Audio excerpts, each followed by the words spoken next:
Man, it was a time when I was younger where my daddy, in raising, all my brothers and sisters to be, a fighting family, you know what I'm saying? And to where he made sure that we didn't come home and get whooped by nobody.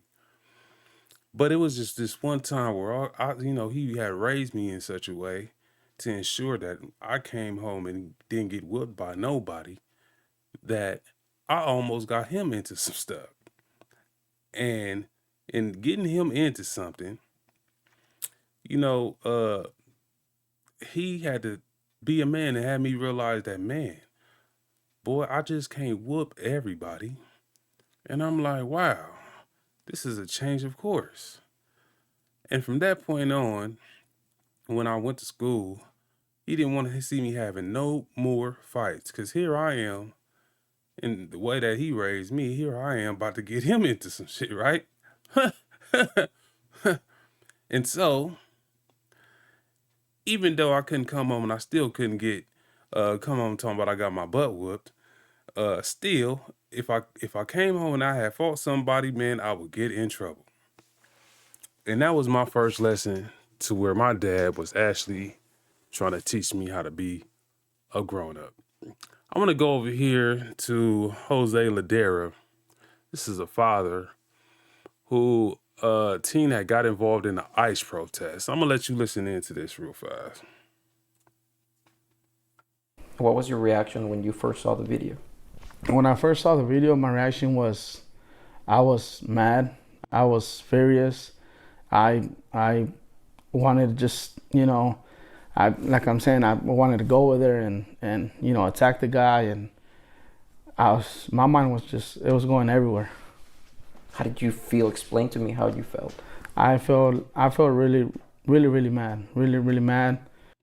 So this was an ICE protester who decided to jump out. Um, or excuse me, this was a ICE anti protester who decided to go out and confront some high school students who should have been in school, getting an education, and decided to join in on the ICE protest. Really disappointed in myself, kind of, because I drove over there and he wasn't there, but only God knows why he wasn't there. Maybe something else would have happened. And good thing he wasn't there no more, because I was mad. I was really, really mad. Do you think that as an adult he could have made a different decision? Oh yes, he could have made it differently. Definitely. We're grown ups. We're not little kids, and him hitting a girls, females. You're not supposed to do that.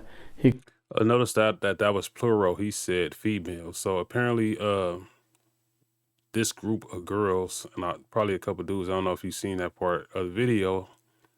Pretty much jumped this dude, which accordingly should happen, right? could have just left. No reason to pull over and get off his car. He still got off his car and attacked the girls. Like, there's no reason. He's, like I'm saying, he was a grown dude. Man, that grown dude tried to face about 30 kids and he got stumped on.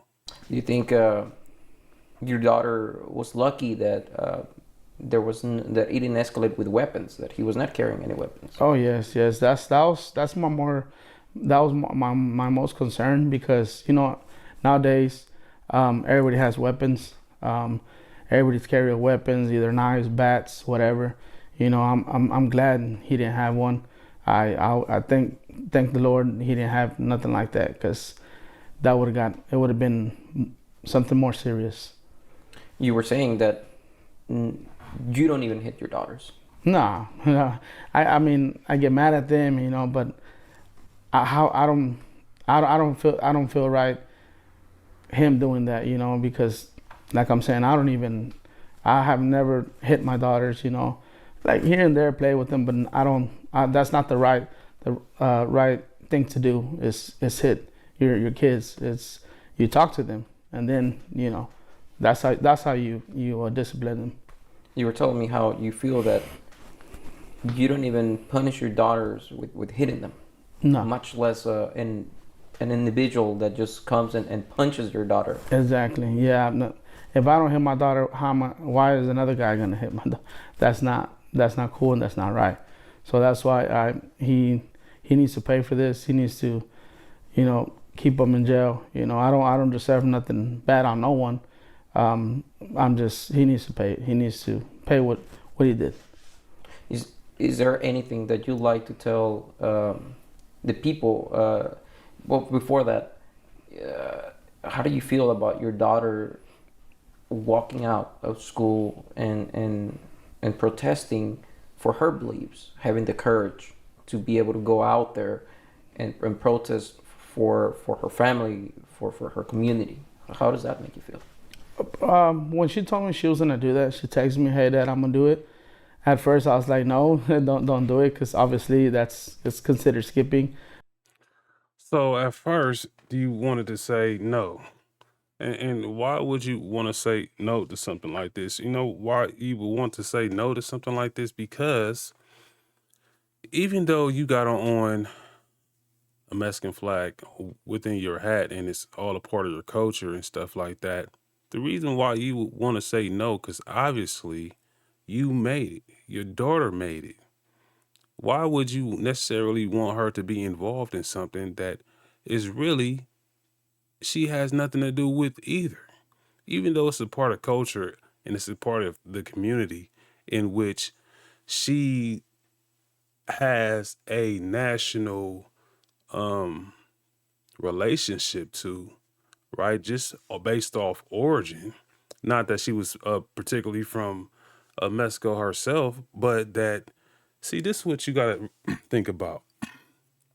And this is the talk that why I had brought up the situation with my father at first.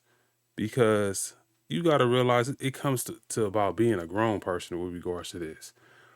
This the talk that should be being had, right? You know what? Whether it was him or his father, which would be her grandfather, that came over here to this country and risked their lives, all for them to have a better mechanisms of living than suffering under the economic conditions of Mexico. You know what? This is not your fight. This is not your fight anymore. We should have had to go through this stuff. You know what I'm saying? But you made it. We came over here we made it this far so that you could make it. You should have your butt in school getting good grades. You shouldn't be worried about what's going on with all these ICE protests because you made it. While all these other people's out here doing this, you should be in a school taking full advantage of what your grandfather, your grandfather or your mother has done for you. Why are you getting yourself riled up enough to get me into something? Probably if my paperwork and my documentation is not in order, why would you go out there and put me at risk to being subjected to put my face out there and get known in the process of all these protests when, daughter, you don't have to worry about it. You made it. Or just leaving the school. But then at the same time, like I'm it makes me proud that she's doing that. It makes me really proud. She's doing it for the community. She's doing it for the people that they're going through a lot right now. The separations of families, of kids getting separated by their dads, their moms. She's doing it for all those people, and she makes me really happy and proud. I want to tell the kids that are doing the protests, be safe. Y'all just saw anything can happen. It happened to my daughter. So just be safe. Do it the right way. Um, Take care of yourself, and thank y'all for doing what y'all doing for the community, for y'all's family, for everything that's going on, and just be safe. Thank you for watching. Please hit the subscribe button and get. You know, this is different from what primarily was going on during the civil rights movement, where every sector of your family structure had to go through certain things just based on systematic racism, right? This is completely different to where, yeah, my child is going through this, my father is going through this, my whole family is going through this. But in this situation, not everybody has to go through this. And the worst thing with the worst with regards to this whole idea and this whole aspect of, illegal immigration is that first and foremost, individuals broke the law. These are individuals who broke the law. So let me show you on a more, just American perspective, right? Of how when you break the law, what happens to you. There is no care about family separation when you break the law. When you go to the jail, when you get in behind them prison walls or behind them jail laws, the law doesn't care about the separation of your family. Think about when you had to go to jail, you got to leave your family behind. You got to leave with your girl, your wife to pay all the bills. And it's all on who? It's all on the fact that you committed some type of illegal crime in order to have you in jail in the first place. So who does it fall back on? It doesn't fall back on. It shouldn't. It falls back on the kids. It falls back on the mother. But first and foremost, it has to fall back on the individual who did and committed any illegal act. Because when I think about mass incarceration and I go through the spectrum of people who I know who no longer coming back home, been to prison 10, 20, 30 years, gotten life sentences, and have had to go through this similar family separation for doing something that for an illegal act. How could you make an individual feel sorry for another person who did an illegal act and not trying to suffer under the same consequences that these people that have been in prison are suffering through when they knew the act that they were doing was illegal in the first place? Is concerning when the criminal justice system just doesn't care. The criminal justice system is here to protect the public. The criminal justice system is to act as a deterrent from you being able to want to conduct yourself in any illegal activity. Because if you do, they gonna lock you up.